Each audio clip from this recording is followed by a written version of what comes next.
aquí en autoconstrucción. ¿Quién de ustedes tiene 19 años o menos? A ver, levante la mano. No te creo, pero ya tan chiquitos se bajan la edad.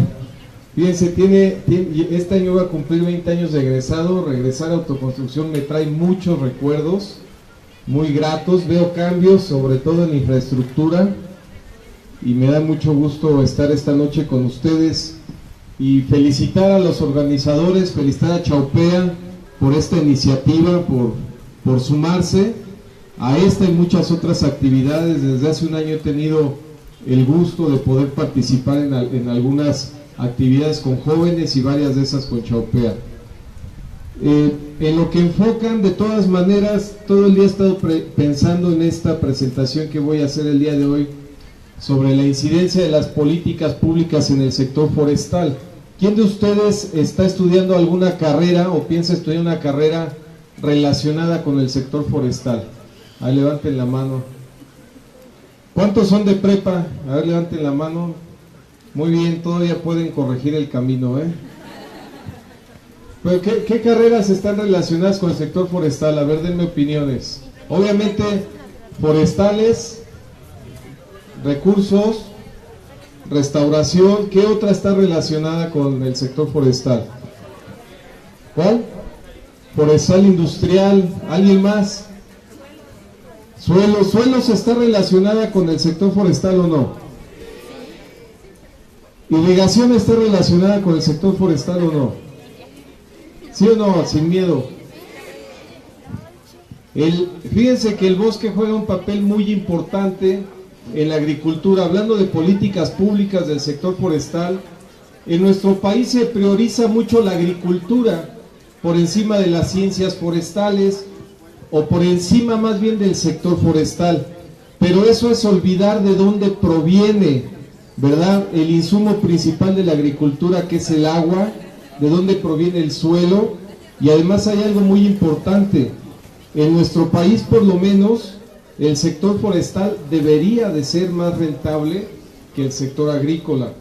De alguna manera todas las carreras se vinculan o se relacionan con el sector forestal y tiene que ver con la vida y de todos.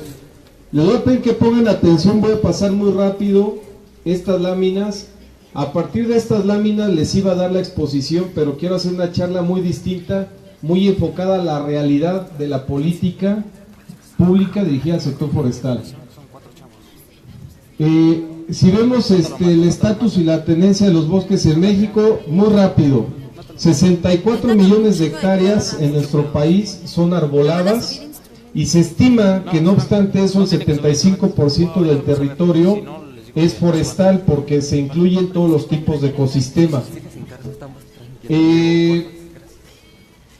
Hay más o menos unas 8.700 ejidos y comunidades forestales en nuestro país, y como podemos ver, esto nos va a llevar ahorita a hablar de la política, ¿verdad? Tenemos 177 áreas naturales protegidas. La mayoría de los bosques pertenecen a ejidos y comunidades.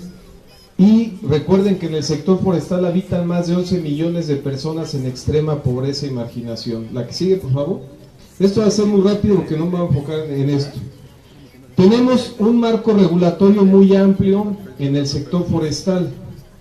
Platicando con el doctor Hugo Ramírez, catedrático de Ciencias Forestales, estábamos estimando que hay entre 13 y 16 leyes que tienen que ver con un predio forestal y que te dicen qué se puede o qué no se puede hacer. Un campesino forestal tiene que sujetarse a una sobreregulación para poder tocar uno solo de sus árboles.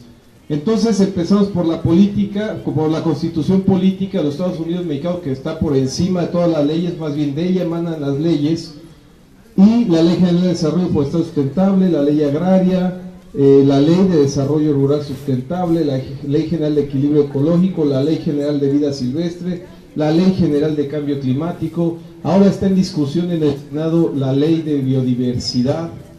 La que sigue, por favor. Y muchísimas normas oficiales mexicanas. Pásalas, por favor. Y antes había una sola subsecretaría forestal. que englobaba casi todas las áreas que tienen que ver con el sector forestal. Ahora el sector forestal está dividido en muchas áreas, está la Semarnat, la CONAFOR, la CONAM, bueno, de Semarnat más bien están integradas la mayoría de estas, CONAFOR que se encarga del desarrollo forestal, CONAM de áreas naturales protegidas, la PROFEPA que es la Procuraduría Federal de Protección al Ambiente, que es la institución encargada de hacer valer las leyes relacionadas con el ambiente, la CONABIO que se encarga de la biodiversidad. Está el Instituto Nacional de Ecología y Cambio Climático, y también tiene que ver con el sector forestal la SAGARPA, la CEDESOL que atiende las comunidades forestales, y SEDATU y por supuesto la CONAZA, la Comisión Nacional de Zonas Áridas. Pásala por favor. Bueno, programas con incidencia del sector forestal, la CONAFOR tiene el PRONAFOR donde están todos los programas que tienen que ver con manejo forestal, que tienen que ver, ándale, ya se oye mejor, ¿no? Un poquito, muy agudo. Que tienen que ver con el manejo forestal, con el desarrollo forestal, con la conservación, la restauración de bosques. Digamos que la parte productiva y la parte de restauración y de reforestación y de plantaciones forestales. SAGARPA tiene, por ejemplo, el IPASA, que es un programa que está enfocado a la restauración de zonas degradadas, zonas medias para recuperar suelo y agua, los programas de zonas áridas de CONAZA y el INIFAM que hace investigación relacionada con el sector. Vete hasta la primera. Fíjense, yo espero que después de esta plática varios de los que todavía no se deciden estudiar ciencias forestales les interese. Voy a empezar al revés. Vamos a ver cómo inciden las políticas en el sector forestal. Ya en una plática que tuve en ciencias forestales les platiqué sobre esto. ¿Ustedes han escuchado hablar de Finlandia? Finlandia es un país nórdico, es allá muy al norte, un país vikingo.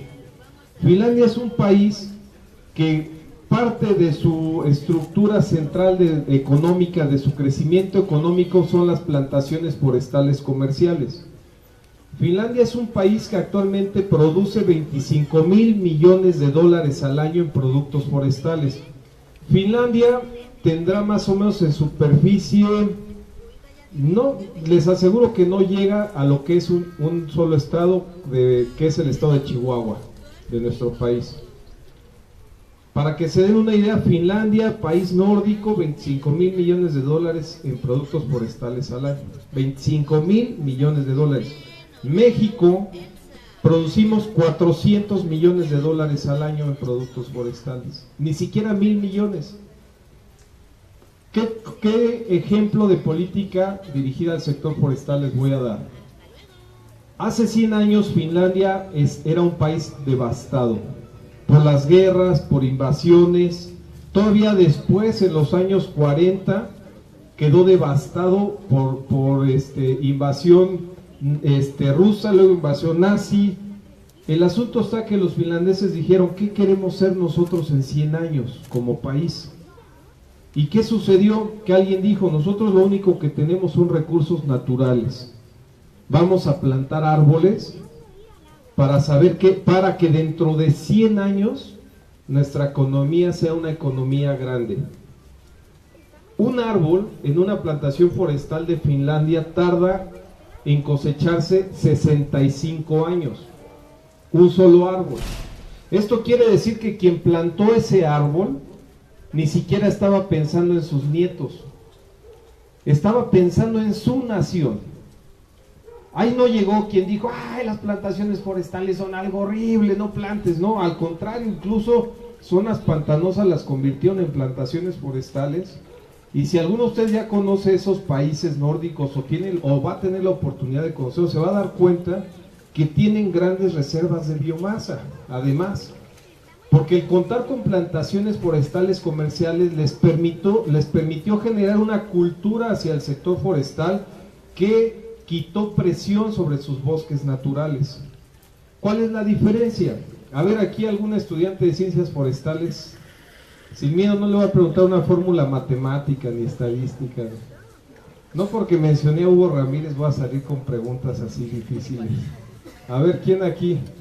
¿Cuánto tarda un árbol de teca en poder cosecharse aquí en nuestro país, en el sureste?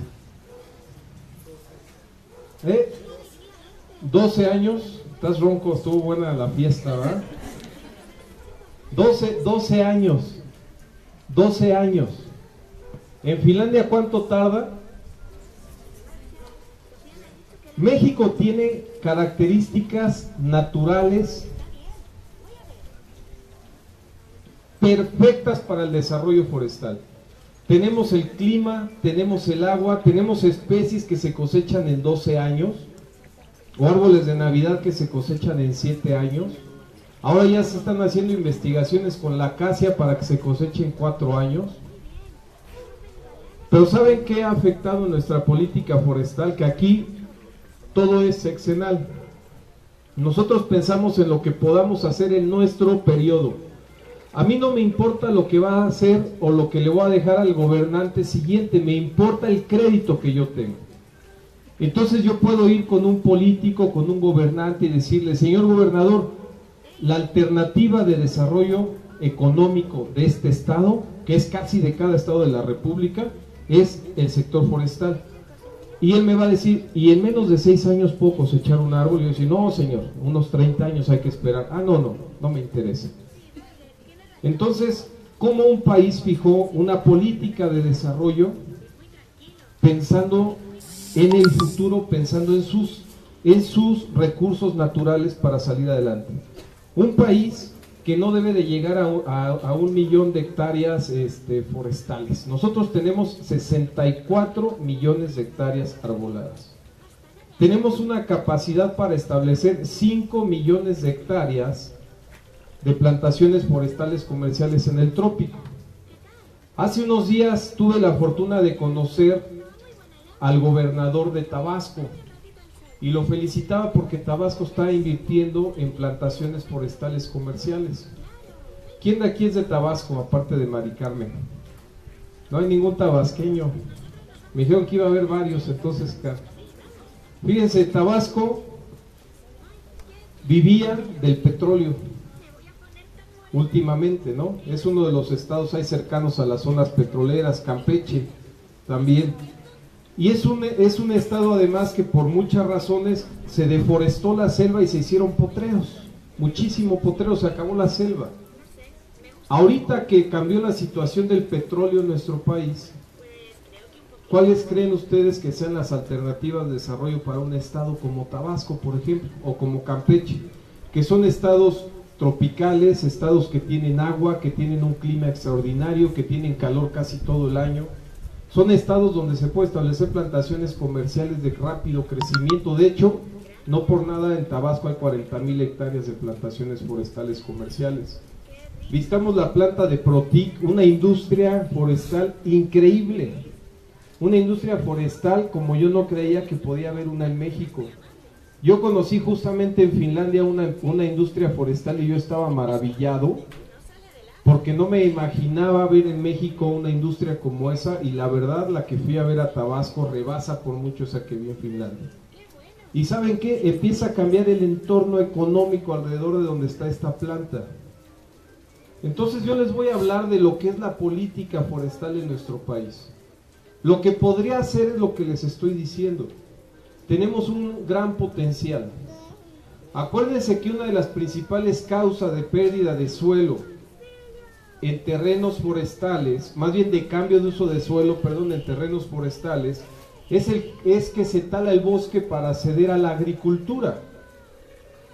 Por ejemplo, hablando de la política forestal restrictiva hacia los bosques en nuestro país, ocasionamos una sobreregulación. ¿Y qué pasa cuando sobreproteges algo? Cuando tú sobreproteges algo, en vez de ayudar a su conservación, lo que estás haciendo es exponerlo más. Porque cuando llegaron los ambientalistas a nuestro país a convencernos de no tocar nuestro bosque y de hacer todas estas leyes que les enseñé, lo que sucedió fue que se olvidaron de la parte social. Se olvidaron de estos 11 millones de mexicanos en pobreza extrema que viven en los bosques y por lo tanto son los responsables de los bosques, y creamos leyes restrictivas que no les permiten tocar un árbol. Pero ¿sabes qué? Si tú tienes una parcela agrícola, le puedes hacer a tu parcela agrícola lo que se te pegue la gana y nadie se va a meter contigo. Pero si tienes un árbol, si tienes un solo árbol, hay entre 13 y 16 leyes que te dicen que hagas con ese árbol. Entonces, ante esta sobreregulación, si tú quieres hacer un programa de aprovechamiento sustentable, tienes que hacer toda una tramitología. Entonces la gente dice, ¿sabes qué? Yo necesito comer. Y lo que hacen es que prefieren talar el bosque o abandonarlo, ¿verdad? Y malvivir, como me decía un señor en Campeche, de frijoles 5 años en lo que se le acaba su suelo, que ver sus árboles ahí de pie. Estando en una reunión en Campeche, me interrumpió un ejidatario y me dijo, a ver, ingeniero, usted habla muy bonito como todos los que vienen a hablar aquí con nosotros, pero yo le tengo una pregunta. ¿Por qué, si yo soy dueño de 50 hectáreas de selva como todos mis compañeros ejidatarios, por qué no tengo para darle zapatos a mis hijos? ¿Por qué se están muriendo de hambre mis hijos? En cualquier otro país del mundo, alguien que tiene 50 hectáreas es millonario. Entonces, ¿la política influye en el sector forestal? Por supuesto. Hablando de política pública, resulta que uno de los principales causantes del deterioro y del cambio de uso de suelo es la Dirección General de Gestión Forestal y de Suelos, que por ley es la encargada de dar los permisos de aprovechamiento, los permisos de transportación, de dar los permisos de cambio de uso de suelo. ¿Michoacanos hay aquí o no hay aquí? Michoacanos. Una michoacana nomás. ¿Conoces los cultivos de aguacate? Todos los días amanecen decenas de hectáreas nuevas de aguacate en un bosque que se taló y amaneció un huerto de aguacate que tiene un fuerte impacto ambiental el aguacate. Pero ¿qué creen? Que hay como 5 años, que hace como 5 años no se permite un permiso de cambio de uso de suelo en terrenos forestales en Michoacán. ¿Qué pasó ahí con los michoacanos?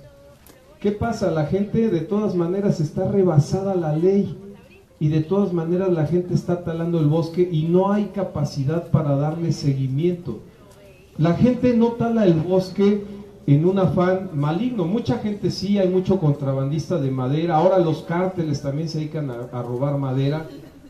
El asunto está que la gente necesita comer, necesita subsistir. Entonces, si tú tienes una política restrictiva, lo que tú haces finalmente es afectar un sector económico.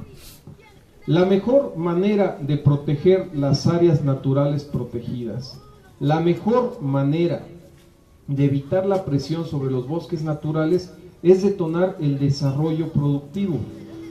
Está comprobado que los ejidos que tienen bajo manejo sustentable sus bosques y los pueden aprovechar, tienen mejores reservas de biomasa. Entonces, la política pública afecta al sector forestal y afecta a todos los demás sectores. Finalmente, todos nosotros somos beneficiarios de los servicios ambientales del bosque. Todos necesitamos agua. Ustedes saben que el agua, quisiera pedirles un favor, es que aquí tienen algo ahí que estoy más entretenido en eso que en la plática. Ustedes saben que no puede existir agua de calidad sin el bosque, ¿verdad? Ustedes saben que no podemos tener las condiciones climáticas que tenemos sin el bosque. El bosque es la fábrica de agua. El bosque es fábrica de oxígeno, el bosque regula la temperatura. En nuestro país, yo me he dado cuenta que cuando terminamos la escuela, no sabemos bien cómo funcionan las estructuras de gobierno en nuestro país. Todos pensamos nada más en gobierno, ¿sí o no? Cuando nos hablan de gobierno, pensamos en gobierno y hasta pensamos en un sistema malicioso ahí, que está operando todo el tiempo en nuestra contra, ¿verdad? Cuando uno es estudiante siempre cree que hay un sistema y que ese sistema nos quiere tener oprimidos, ¿no? Después te das cuenta que México es un país de oportunidades. Pero miren, está la política pública en el sector forestal. Está el gobierno federal. El gobierno federal tiene todas las dependencias que yo les dije ahorita. Y estas dependencias resulta que no necesariamente, aunque dependen de una misma secretaría, trabajan de manera coordinada. Por ejemplo, yo estoy en CONAFOR, me interesa el aprovechamiento forestal. Yo estoy en CONAVIO, me interesa que no toques absolutamente ningún árbol. Yo estoy en CONAP, me interesa que no, que aunque hay comunidades dueñas de áreas naturales protegidas, no hagan uso de estas áreas naturales. Y así por el estilo. Sin embargo, la política pública decide cuáles son los programas que se dirigen para la conservación y el desarrollo de los recursos forestales. La Comisión Nacional Forestal, como les decía, tiene una serie de programas dirigidos a la productividad y a la restauración de los bosques. Esto permite a las comunidades tener acceso a programas para poder hacer uso de sus bosques o hacer mejoras o hacer restauración. Sin embargo, chicos, yo tengo una observación hacia los ingenieros forestales, como presidente de los forestales, y tengo una observación a todos los ingenieros agrónomos. Soy vicepresidente de la Confederación Nacional Agronómica, así que me siento ahí con injerencia. Me distrajeron aquí unos compañeros del trabajo. Hola, ¿cómo están, Gaby? Miren, la mitad del público lo traje yo, Miren, nosotros, hablando de política hacia el sector forestal, aquí está el doctor Torres que nos acompañó en esa lucha. Nosotros luchamos mucho para que no se le quitara presupuesto al sector forestal. Ya les hablé del potencial que tiene nuestro país de desarrollo forestal. Me faltó aclararles una cosa: con todo el potencial forestal, con todo y que tenemos 64 millones de hectáreas arboladas y tenemos vocación para producir plantaciones forestales comerciales, les informo que al año importamos 7,000 millones de dólares de productos forestales los mexicanos. Lo que les quiero decir es que en México sí gastamos mucha lana en productos forestales. Por muy ecologista que nos digamos, nos encantan los productos de origen forestal. Aquí que estamos en la hora del planeta, ¿quién de ustedes me dice: yo soy bien ecologista, yo soy ambientalista? ¿Alguno de aquí? ¿No? ¿Nadie? Qué bueno. Ahí hay uno. Ahí hay una ecologista.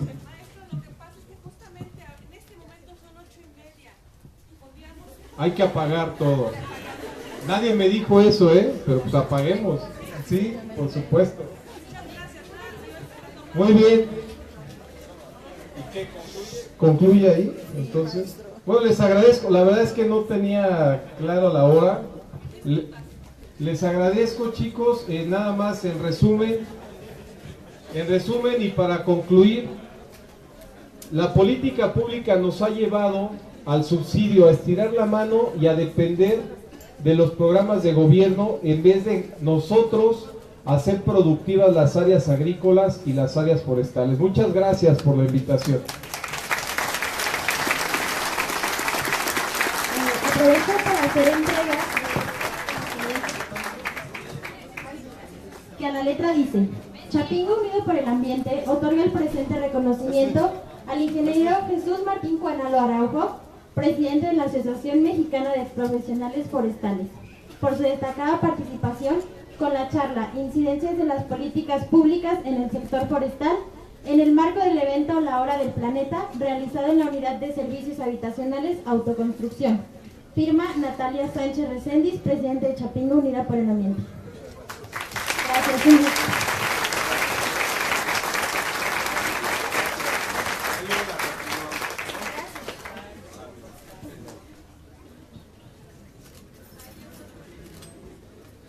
Gracias. A continuación, un aviso muy breve.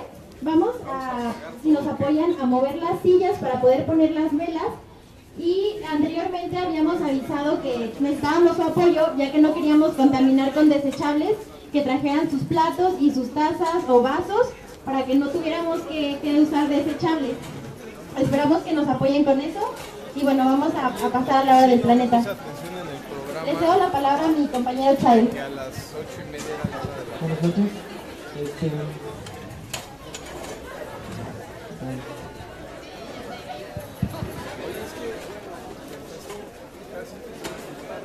Pues la hora ha llegado.